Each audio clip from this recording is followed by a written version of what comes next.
வாளென் செய்யும் வினைதானென் செய்யும் என நாடி வந்த கோளென் செய்யும் கொடுங்கூற்றென் செய்யும் குமரேசர் இரு தாளும் சிலம்பும் சதங்கையும் தண்டையும் சண்முகம் தோளும் கடம்பும் எனக்கு முன்னே வந்து தோன்றிடனே. யோகி ராம் சுரத்குமார், யோகி ராம் சுரத்குமார், யோகி ராம் சுரத்குமார். ஜெயகுருராயா. உலகெங்கிலும் வாழ்ந்து கொண்டிருக்கும் டிவி நேயர்களுக்கு டாக்டர் சைதை ராஜாவின் அன்பான வணக்கங்கள். நாம் இப்பொழுது இந்த எபிசோடில் தமிழ் மாத ராசி பலன்கள், சித்திரை மாத ராசி பலன், அதாவது குரோதி ஆண்டு சித்திரை மாத ராசி பலன்களை வாக்கிய பஞ்சாங்க அடிப்படையில் ஒவ்வொரு ராசிக்கும் கிரகங்கள் எப்பேற்பட்ட பலன்களை வழங்கப் போகிறது என்பதை பார்க்கலாம் வாங்க. சிம்ம ராசி காலபுருஷனுக்கு 5வது ராசி, மகம் பூரம் உத்திரம் முதல் பாதம் உள்ளடக்கியது. இந்த சிம்ம ராசிக்கு இந்த சித்திரை மாத கிரகங்கள் எப்பேற்பட்ட பலனை வழங்கப் போகிறது அப்படின்னு பார்த்தீங்கன்னா, இதில் ஒரு அருமையான ஒரு விஷயம், ஒரு ப்ளஸ் பாயிண்ட்டு. இந்த சித்திரை மாதம் என்று சொன்னாலே மேஷ மாதம்னு சொல்லுவாங்க. சூரியன், உங்கள் ராசிநாதன் சூரியன் இவ்வளோ நாளாக ராகுவனுடைய பிடியில் மீனத்தில் இருந்துட்டு இப்போது சித்திரை பிறந்ததும் 1ஆம் தேதி அதுவும் கரெக்டாக இங்கே மேஷத்துக்கு வந்தாச்சு.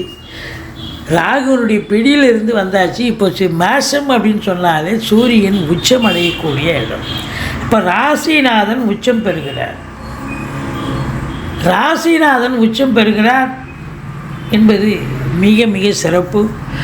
முதல் 18 நாள் ராசியை வேறு குரு பார்க்க போகிறார். அப்போ இவ்வளோ நாளாக நீங்கள் பட்ட கஷ்டங்கள், அவமானங்கள், பிரச்சனைகள், இடர்பாடுகள், தொழிலில் பிரச்சனை, உத்தியோகத்தில் பிரச்சனை, இது கொடுக்கல் வாங்கலில் பிரச்சனை, இல்லை பங்காளிங்க பிரச்சனை, இல்லை உறவுகளில் பிரச்சனை, இப்படி நண்பர்கள்கிட்டயே பிரச்சனை, இப்படி பல பிரச்சனைகளை நீங்கள் சந்திச்சிருந்தீங்க.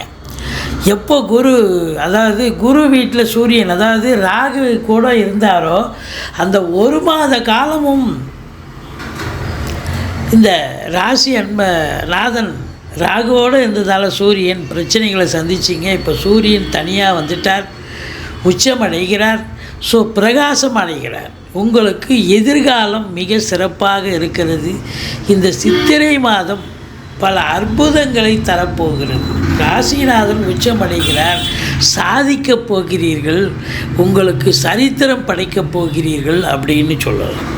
ராசிநாதன் அதுவும் உச்சமடைகிறார், அதுவும் 9ஆம் இடத்துல அப்படின்னா இன்னும் சொல்லவே தேவை. யோக பாக்கியங்களை நீங்கள் எவ்வளோக்கு எவ்வளோ கஷ்டப்பட்டீங்களோ, அவமானப்பட்டீங்களோ, ரொம்ப பட்டு நொந்தீங்களோ, இப்போ அதெல்லாம் விலகி ரொம்ப ஃப்ரீயாக, ரொம்ப சந்தோஷமாக, பாக்கியமாக இருக்கக்கூடிய ஒரு காலம் வந்தாச்சின்னு சொல்லலாம். ஆனால் இப்போவும் ஒரு மைனஸ் அங்கே காத்துக்கிட்டு இருக்கு. சனி 3ஆம் பார்வையாக பார்க்குறார். உச்சம் பெற்ற சூரியனை ஆட்சி பெற்ற சனி பகவான் 3ஆம் பார்வையாக பார்க்குறார். மழை விட்டு தூவான உடலையா அப்படின்னு சொல்கிற அளவுக்கு உங்களுக்கு பிரச்சனைகள் ராகுவனுடைய பிடியிலிருந்து வந்தால் இந்த சனியினுடைய பிடியில் நான் மாட்டிக்கிட்டேனே அப்படின்னு சொல்கிற அளவுக்கு பிரச்சனை. ஏன்னா சூரியனுக்கு சனி ஆகாது, 3ஆம் பார்வையாக சனி பார்க்குறார். அப்போது பிரச்சனைகளை நீங்கள் அந்த அளவுக்கு பெரிய பிரச்சனை இருக்காது. சனி பகவான் என்ன பண்ணுவார் அப்படின்னா, பிரச்சனைகளை உண்டு பண்ணுவார், சோதனைகளை ஆட்படுத்துவார், எதையும் லேட் பண்ணுவார், ஒரு காரிய சித்தி நடக்காது. இதுதான் இங்கே இருக்கிற நிலைமை. அசிங்க அவமானங்கள் கூட சந்திக்கலாம். சூரியன், அதாவது இந்த சித்திரை மாதம் என்பது சூரியன் இந்த 30 நாள் அங்கே தான் இருப்பார். சனி பார்வையில் இருக்க போகிறார். அவர் உச்சம் பெற்று என்னங்க பிரயோஜனம்? 9ஆம் இடத்துக்கு வந்து என்னங்க பிரயோஜனம்? அவரை ஃப்ரீயாக விட்டால் தானே அவர் வேலை செய்ய முடியும். அப்போ சனி பார்வையில் இருக்கார் அப்படின்னு சொன்னால் கண்டிப்பாக பிரச்சனைகளை சந்திக்க வேண்டும். ஆனால் அந்த அளவுக்கு ராகுவனுடைய பிடியில் இருந்தது பாருங்கள், ரொம்ப, அதாவது அது வேறு 8ஆம் இடம் வேறு, அசிங்கம் அவமானங்களில் எக்கச்சக்கம். இது 9ஆம் இடம் பாக்கியஸ்தானம். ஆனால் நல்லது நடக்கிறதுனால தீமை அந்தளவுக்கு நடக்காது அப்படின்னு சொல்லலாம். இருந்தாலும் ராசிநாதனை இங்கே சனி பார்க்குறதால தேக ஆரோக்கியத்தில் பிரச்சனைகள் ஏற்படலாம், மருத்துவமனைக்கு செல்ல நேரிடலாம், தந்தைக்கும் இடர்பாடுகள் வரலாம், அரசாங்கத்தில் உயர் பதவி வகிக்கிறவங்களுக்கும் பிரச்சனைகள் வரலாம். இருந்த போதிலும் ராசியை குரு பார்க்குறார் முதல் 18 நாள். அதனால் ஒன்றும் பிரச்சனை இல்லை. இதில் இன்னொரு முத்தாய்ப்பான ஒரு விஷயம், இந்த 18ஆம் தேதி குரு பெயர்ச்சி நடக்க போது ரிஷபத்துக்கு குரு வந்துட்டார்னு சொன்னால் உங்களுக்கு 2ஆம் இடத்தை குரு பார்க்க போகிறார். 2ஆம் இடத்தை குரு பார்த்தா உங்களுக்கு 10ல் குரு வந்தால் பதவி பறிபோகுமுங்க. இப்போ 9ல் இருக்கும்போது யோகமாலாம் இருந்தோம், இப்போ 10ல் வந்தால் பதவி பறிபோகும் அப்படின்னு நீங்கள் சொல்கிறது கேட்குது. இருந்தாலும் உங்களுக்கு அந்த அளவுக்கு பிரச்சனைகள் ஹெவியாக இருக்காது, நல்லது நடக்கும் அப்படின்னு சொல்லலாம். ஒரு சிலருக்கு ட்ரான்ஸ்ஃபர் கிடைக்கும், இடமாற்றங்கள் ஏற்படும். நான் 5 வருஷமாக ஒரே இடத்துல வேலை பார்த்தேன், இப்போது என்னை தூக்கி இங்கே போட்டாங்கன்னு சொல்லலாம். இல்லை தொழில் ஒரு இடத்துல பார்த்துருந்தீங்க, இப்போ அந்த இடத்த மாற்ற வேண்டிய சூழ்நிலை வரும், இல்லை தொழிலையே மாற்ற வேண்டிய சூழ்நிலை வரும். எது எப்படி இருந்த போதிலும் உங்கள் ஜனனகால ஜாதகம் உங்களுக்கு சாதகமாக இருந்தால் இந்த குருவும் சாதகமாக வேலை செய்வார். பாருங்கள், 2ஆம் வீட்டை குரு பார்க்க போகிறார். ஐயோ, குடும்பத்தில் சண்டை சச்சரவு பிரச்சனைகள் இருந்ததுங்க கடந்த மாதம்லாம். இப்போ பாருங்கள், இப்போ குரு பயிற்சி வந்ததுக்கப்புறம் இப்போ உங்களுக்கு வீட்டுக்குள்ளே சண்டை கிடையாது, கணவன் மனைவிக்குள்ளே சண்டை இல்லை, பிரச்சனைகள் இல்லை.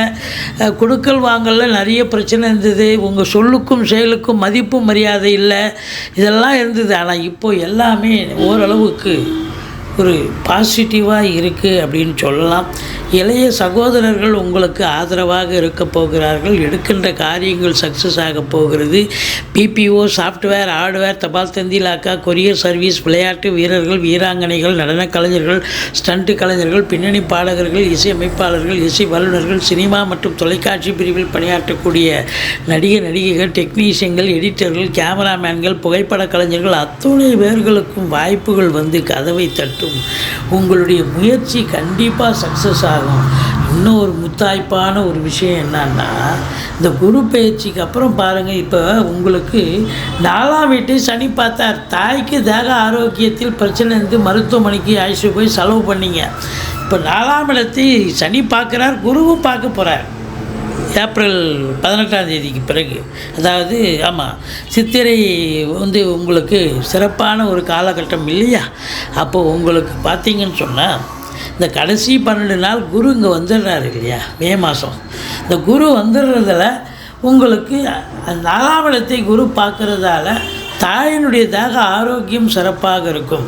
இந்த மே 1ஆம் தேதி குரு பயிற்சி இல்லையா, இந்த குரு பயிற்சி அப்படின்னும் பொழுது அது வந்து சித்திரை 18, அது மே மாதம் வருங்க, 1ஆம் தேதி அப்படி வருது.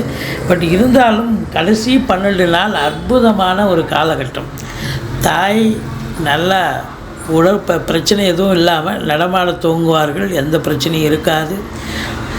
வண்டி வாகனங்கள் செலவு வச்சுது, அது வண்டி வாகனங்கள்லாம் செலவு வைக்காது. பிள்ளைகள் ரொம்ப ஆர்டர் பண்ணி அது கஷ்டப்பட்டாங்க, இப்போ பிள்ளைகள் நல்லா படிக்கக்கூடிய ஒரு அமைப்பு இருக்குது.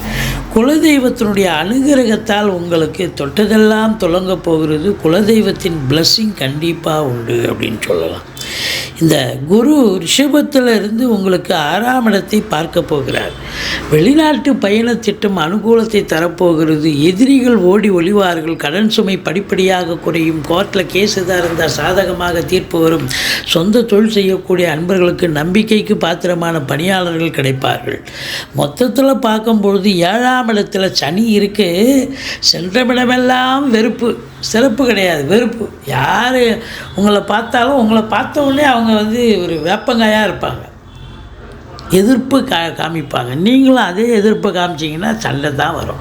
அதாவது ரெடிமேடாக தற்காலிகமாக ஒரு புன்னகையை வரவழைச்சி கொண்டு, இன்ஸ்டண்ட்டாக ஒரு புன்னகையை வரவழைச்சி கொண்டு அவங்ககிட்ட பேசுகிறீங்கன்னு சொன்னால் நீங்கள் போகிற இடத்துல ஒரு காரியம் சாதிக்கிறீங்கன்னா கொஞ்சம் அனுசரித்து போகக்கூடிய ஒரு நிலை வேண்டும். அப்போ தான் 7ஆம் இடத்துல சனி இருந்தால் போகிற இடம்லாம் சண்டை தாங்க. யார் போனாலும் நண்பர்கள்கிட்ட சண்டை, பிரச்சனை, உறவினர்கிட்ட பிரச்சனை, வேலை பார்க்குற இடத்துல பிரச்சனை, அக்கம் பக்கம் பிரச்சனை, எதிர் வீடு பிரச்சனை, பக்கத்து வீடு பிரச்சனை, எல்லோரும் சண்டைக்கு தயாராக நிற்பாங்க. ஆனால் நீங்கள் வந்து அவங்களுக்கு மல்லு கட்டுறதுக்கு ஈக்குவலாக நீங்கள் நின்னீங்கன்னா அவன் 1 2 இறங்கிடுவான். நீங்கள் கொஞ்சம் இறங்கி போனீங்கன்னு சொன்னால் சரி கொஞ்சம் பரவாயில்லை அப்படின்னு சண்டை சமாதானமாகும்.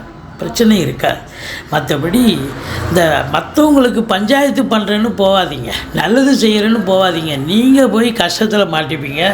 உங்களுக்கு போலீஸ் ஸ்டேஷன், கோர்ட்டு, வம்பு வழக்குன்னு உங்களை கொண்டு போய் உட்கார வச்சிடும். எச்சரிக்கையாக இருந்து கொள்ளுங்கள். மற்றபடி இந்த உயர் அதிகாரிகள், ஐஏஎஸ், ஐபிஎஸ், ஐஎஃப்எஸ், அதற்கு நிகரான அதிகாரிகள் கொஞ்சம் இந்த மாதம், சித்திரை மாதம் எச்சரிக்கையாகத்தான் இருக்க வேண்டும். சனி பார்வையில் இருக்கிறதால தேவையில்லாத ஒரு வீண்பழி வரலாம், தேவையில்லாத அலைச்சல்கள் இருக்கலாம். இதெல்லாம் நடக்கக்கூடிய ஒரு அமைப்பு இருக்குது அப்படின்னு சொல்லலாம். மற்றபடி இந்த ராசியில் பிறந்த அன்பர்கள் பார்த்திங்கன்னு சொன்னால் 19, 20, 20